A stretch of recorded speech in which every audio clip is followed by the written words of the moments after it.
Good morning, students.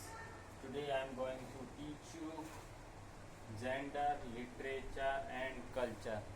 बेटा अपन चल रहे थे 3 कॉन्टिनेंट में. हिस्ट्री का टॉपिक है एम्पायर अक्रॉस 3 कॉन्टिनेंट. उसकी अपन बात कर रहे हैं. इसमें अपना टॉपिक चल रहा था. आज पढ़ेंगे जेंडर, लिटरेसी एंड कल्चर. मतलब यहाँ पे जेंडर के बारे में पढ़ेंगे क्योंकि अपन बेटा इस चैप्टर में पूरा कुछ पढ़ रहे हैं, सारा कुछ कर रहे हैं. तो इस रीजन में क्या क्या चेंजेस आए.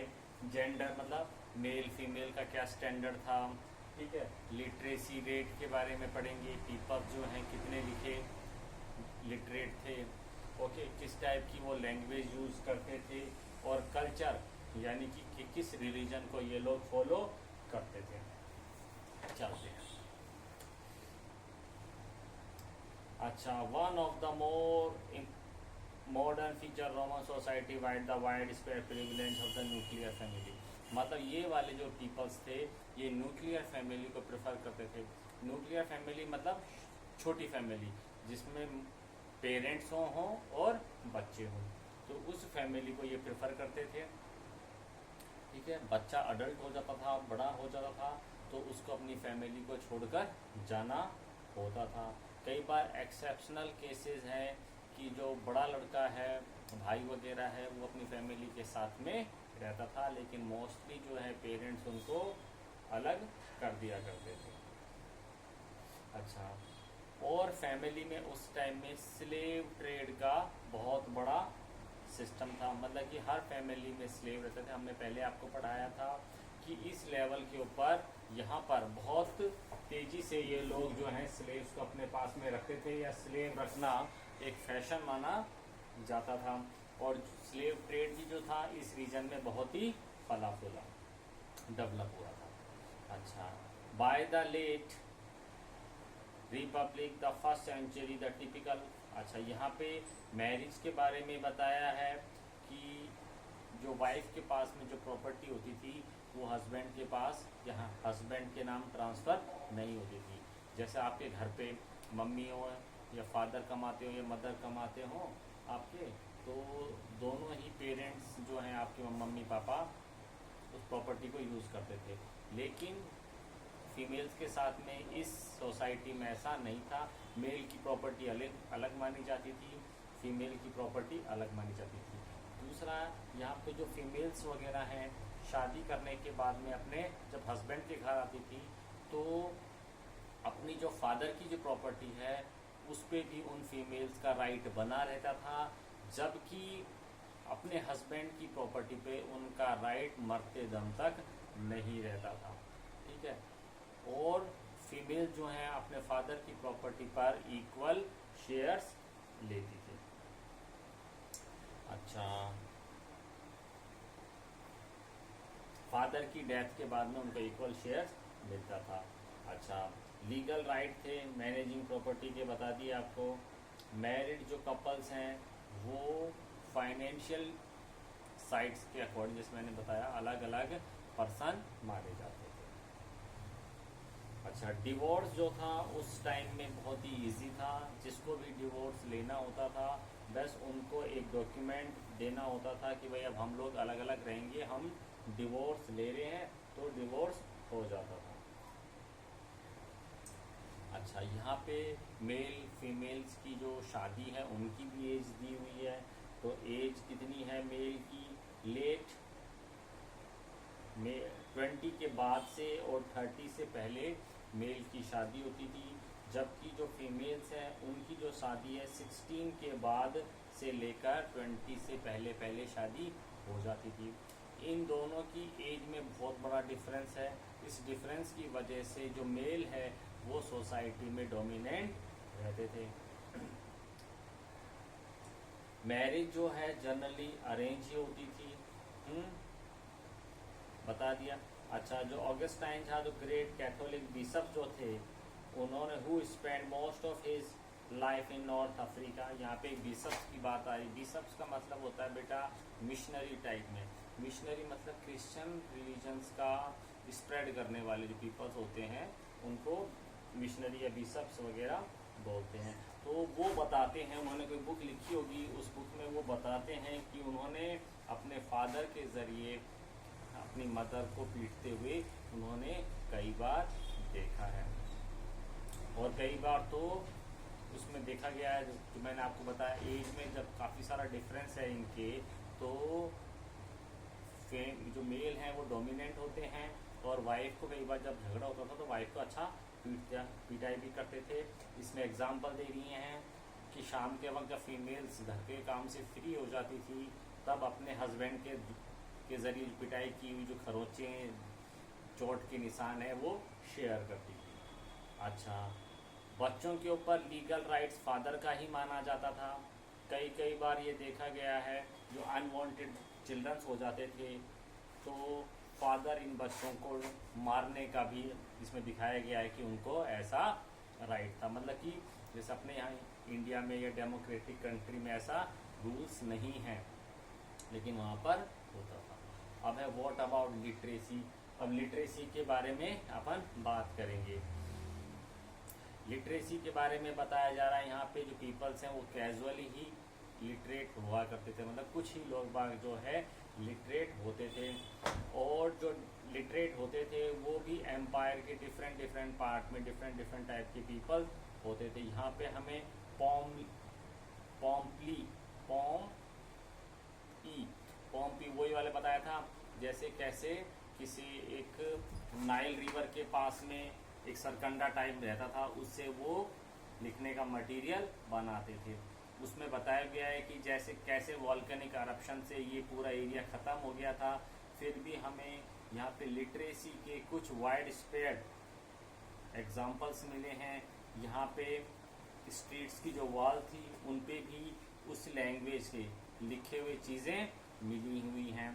एडवर्टाइजमेंट्स वगैरह के बारे में भी लिखा हुआ है हमको वहाँ के जो मिली है। यहाँ पे इस पॉम्पली के ज़रिए एक लिखावट मिली है, उसमें ये लिखाया गया है कि वॉल के लिए लिखा गया है कि आप कैसे इतना सारा एडवर्टीज़मेंट के सामान को अपने ऊपर लिख लेते हो, इस वज़न को आप कैसे संभाल लेते हो, और आप भुरभुरा के नीचे नहीं गिरते हो। मतलब एक मजाक सा लिखा हुआ भी मिला है। इजिप्ट में हंड्रेड्स ऑफ पेपरी, मतलब वही चीज़ें मिली हैं, पत्ती पे लिखी हुई चीज़ें मिली हैं। एक फॉर्मल डॉक्यूमेंट्स वगैरह होते थे जो कि किसी प्रोफेशनल्स के ज़रिए लिखे होते थे। प्रोफेशनल्स का मतलब होता है बेटा, जैसे आपने कभी कोर्ट में गए हो, कोई एफिडेविट्स वगैरह बनाने देखा हो आपने, वो एफिडेविट में जो कुछ भी लैंग्वेज लिखी जाती है वो लैंग्वेज आप भी लिख सकते हो, लेकिन फिर भी अपन वो चीज़ें सारी की सारी टाइपराइटर के ज़रिए लिखवाते हैं। तो हमें कुछ ऐसी टाइप के कुछ रिटर्न रिसोर्सेज मिले हैं जिसमें लिखा हुआ है एक्स और Y is unable to read and write, ये लिखना और पढ़ना नहीं जानते, और इन दोनों के बीच में ये प्रकार का कोई समझौता टाइप में कुछ हुआ है। तो ऐसे कोई लीगल डॉक्यूमेंट्स अगर अपन को मिले हैं, लेकिन फिर भी एक कैटेगरी थी सोल्जर्स की, आर्मी ऑफिसर्स की और स्टेट मैनेजर्स वगैरह की, तो उनके बारे में ये एविडेंस है कि ये शायद ये लोग पढ़े लिखे होते होंगे। तो मैंने जेंडर बता दिया, लिटरेसी रेट बता दिया। क्वेश्चन आ सकता है right A short note on gender, literacy rate, culture. जब आप नोट्स बनाएंगे तो आप इन चीज़ों को सेपरेट लिख के दिखाएंगे मेरे को। अब कल्चर, अब इतना बड़ा जब एम्पायर था तो यहाँ पे जो कल्चर है, जो पीपल्स किस प्रकार के ट्रेडिशंस को फॉलो करते थे, इसमें भी डाइवर्सिटी दिखाई देगी। तो अपन उसी डाइवर्सिटी को पढ़ते हैं। तो यहाँ पे जो डाइवर्सिटी है बहुत तरीके से दिखाई देती है। रिलीजन्स के रूप में लोकल डिएटीज़ का मतलब होता है लोकल देवी देवताओं के रूप में भी दिखाई देती है। Purity of the language, different type की लैंग्वेज पीपल जो बोला करते थे, डिफरेंट टाइप की जो ड्रेस पहनते थे वो भी स्टाइलिश पहनते थे। कॉस्ट्यूम्स वगैरह जो थी उनकी अलग अलग होती थी, और डिफरेंट टाइप के जो पीपल्स है फूड वगैरह लेते थे। सोशल ऑर्गेनाइजेशन थे, मतलब पीपल्स हैं mostly tribal non tribal society में बटे हुए थे, और उसी के अकॉर्डिंग इनके सेटलमेंट्स थे। सेटलमेंट मतलब वो एरिया जहाँ पे पीपल अपना घर बनाकर रहता है। यहाँ पे जो डोमिनेंट लैंग्वेज थी वो एरामिक थी। ठीक है। यह जो लैंग्वेज है नियर ईस्ट, ये जो यूफ्रेट्स जो रिवर थी उसके वेस्ट तक इस लैंग्वेज को बोला जाता था। कॉप्टिक लैंग्वेज थी वो इजिप्ट में बोली जाती थी। टूनिक एंड बर्बर नॉर्थ अफ्रीका में, सेल्टिक स्पेन में and the north west part में ये लैंग्वेज बोली जाती थी। मैं पूछ सकता हूँ question, different type of a language, right the different type of a language which were use by this people. तो आपको इन लैंग्वेज के नेम्स लिखने पड़ेंगे, अंडरलाइन कर लेना। अच्छा, ये जितनी भी लैंग्वेज थी इनको ओरली पीपल जो है वो यूज करता था। ओरली का मतलब होता है बेटा वो हमको ऐसे कम एविडेंसेस मिले हैं जिनसे पता चलता हो कि यह लैंग्वेज रिटर्न में भी यूज की जाती थी। नाउ बेटा अब आगे चलते हैं। आगे जैसे जैसे टाइम स्पेंड होता गया हमें कुछ और भी रिटर्न रिसोर्सेज मिले। आर्मेनिया लैंग्वेज थी जो पीपल्स थे उन्होंने रिटर्न में लिखना स्टार्ट कर दिया, यानी डिफरेंट टाइप की लैंग्वेज बोलते थे। देखो याद करना, अंडरलाइन करना, डोमिनेंट लैंग्वेज कौन सी थी? अरामिक थी। आर्मेनिया लैंग्वेज वो थी जो यहाँ के पीपल ने लिखना स्टार्ट किया। कब किया? 5th सेंचुरी के आसपास में। Okay, whereas there was already a Coptic translation of the Bible by the middle of the 3rd century। हालांकि हमें कुछ ऐसे एविडेंस भी मिले हैं जिसमें कॉप्टिक जो लैंग्वेज है उसने उस लैंग्वेज में बाइबल बुक्स का ट्रांसलेशन किया गया था 3rd सेंचुरी में। Okay, elsewhere the spread of Latin displays the written forms of language। हालांकि जो लैटिन लैंग्वेज है वो डिस्प्लेस हो चुकी थी। Okay, that were otherwise widespread। This happened notable with Celtic with cease to be written after the first। Now बेटा ये तीनों चीज कंप्लीट हो गई, gender, literacy and culture. Now we are going to economic expansion. Economic expansion मतलब ये जिस reason की अपन बात कर रहे हैं यहाँ पे जो सोर्स ऑफ अर्निंग थी वो क्या थी? ठीक है, पीपल्स की इकोनॉमिक एक्टिविटी जो थी वो क्या थी? तो ये जो एम्पायर जो था ये इकोनॉमिक इंफ्रास्ट्रक्चर इसका बहुत अच्छा था, क्योंकि जैसे हमने बताया यहाँ पे 2-3 रिवर्स थी। यहाँ पे उन रिवर्स की वजह से यहाँ पे हार्बर्स थे। हार्बर्स बेटा क्या होता है? जहाँ पे शिप्स वगैरह चलते हैं, अनलोड या लोड होते हैं, हार्बर्स में होते हैं, लाइक ए पोर्ट समझ लो। माइंस, क्योरीज, ब्रिकयार्ड मतलब कि ईंटें वगैरह भी बनती थी, माइंस वगैरह भी थी। यहाँ पे ऑलिव ऑयल फैक्ट्री थी। ओके, यहाँ पे वीट, वाइन और olive oil traded and consume in huge quantity. बहुत बड़े लेवल के ऊपर ये ट्रेड वगैरह यहाँ पर करते थे। इसके अलावा जैसे मैंने बताया ट्रेड बहुत बड़े लेवल पे करते थे, तो Spain, Gallic province, North Africa, Egypt है, यहाँ तक एरिया फैला हुआ था। इसके अलावा Italy, where condition were best for these crops के लिए अच्छी जगह थी ये। Liquid like wine and olive are transported in container car amphorae. यहाँ पे वाइन्स वगैरह आती थी और कोई लिक्विड वगैरह आता था, तो एक प्रकार का एक बर्तन होता था जिसको एम्फोरा कहते थे। नाउ आगे चलते हैं। जैसे एम्फोरा एक बर्तन जो था उसमें लिक्विड चीज़ें ये जो पीपल्स थे लेकर आते थे। इस प्रकार के हमको एम्फोरा के बहुत सारे रिमेन्स जो हैं कई जगह पर मिले हैं, और जो हमारे हिस्टोरियन जो थे इन्होंने इन जो एम्फोरा नाम का एक बर्तन जो था, यूटेंसिल जो था, इसके जो रिमेन्स थे इनको एक एक करके जोड़ने के बाद में वो इसकी पूरी प्रीवियस जो पोजीशन थी, प्रीवियस जो शेप थी उसको वो बनाने में सक्सेस हुए। ठीक है, अच्छा, इनके जो रिमेन्स वगैरह थे वो 50 मिलियंस वगैरह हमको मिले हैं। कहाँ पे जगह थी? मोंटे टेस्टाकियो, रोम के अंदर मिली है। तो आर्कियोलॉजिस्ट जो थे बता दिया शेप्स वगैरह बनाने में वो सक्सेस हुए टेल है, और वो ये भी बताने में सक्सेस रहे कि किस टाइप का जो मटेरियल था, कहाँ से लाया जाता था, क्यों लेकर आते थे हैं। और तो और उन्होंने उस बर्तन के जरिए क्ले के भी क्ले के नमूने लिए, जिनसे पता चलता था, जैसे एम्फोरा जो बर्तन मिला इनको, वो कहीं बाहर से आता था, यानी कि उसमें कोई सामान आता था। तो सामान जब आएगा तो नेचुरल बात है वो जो बर्तन है वो वहाँ बनेगा जहाँ से वो सामान आ रहा था। तो वो सामान उस क्ले के जब नमूने लिए गए, साइंटिफिक मेथड से पता किया गया कि यह जो क्ले थी किस रीजन की थी, तो पता लगाया गया कि भैया इस रीजन से ये सामान आता था। चलते हैं आगे। तो उन्होंने बताया यहाँ से स्पेनिश ऑलिव ऑयल जो था वो आता था। अच्छा, और इसके साथ साथ में ही हम ये बात कह सकते हैं कि 140 to 160 के आसपास में इन पीपल्स ने ऑलिव ऑयल निकालने का तरीका जो था ढूंढ लिया था। अच्छा, इनके साथ साथ में हमें कुछ ऐसे भी एग्जाम्पल मिलते हैं कि किस टाइप के कंटेनर्स में आते थे। तो उन कंटेनर को ड्रेसल 20 बोलते थे।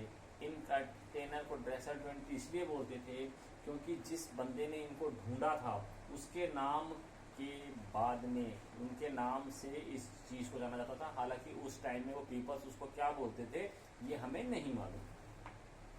अच्छा, मेडिटेरेनियन साइड के आसपास था। स्पेनिश जो ऑलिव ऑयल जो था वो सर्कुलेट होता था हर जगह के ऊपर। By using such evidence remain of amphora of different kind and their distribution map, archaeologists are able to show the Spanish producers success in capturing market। अच्छा, डिफरेंट टाइप के जो हमको एग्जाम मिले हैं रिमेन्स वगैरह, तो उसका उनके बेसिस पे हम कह सकते हैं कि स्पेनिश जो ऑलिव ऑयल जो था उस टाइम में काफ़ी सारे एरिया के अंदर वो जाता था और उन स्पेनिश पीपल्स का उस ट्रेड के ऊपर उनका डोमिनेंस था। अच्छा, जैसा भी बताया स्पेन का काफ़ी एरिया में ट्रेड होता था।